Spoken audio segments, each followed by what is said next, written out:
Ruas jalan lintas Sumatera di Kabupaten Muara Enim, Sumatera Selatan rusak parah dan berdebu. Akibat kondisi jalan ini, selain membahayakan pengguna jalan, juga berdampak bagi kesehatan warga karena debu yang mengganggu pernafasan.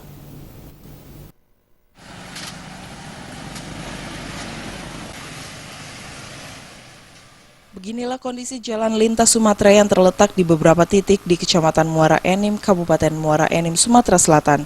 Jalan lintas ini mengalami rusak parah serta banyak dipenuhi lubang. Kondisi jalan ini bahkan sudah lama dirasakan oleh warga yang melintas.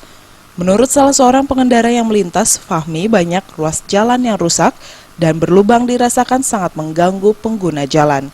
Selain membahayakan pengguna jalan, juga berdebu sehingga mengganggu pernapasan.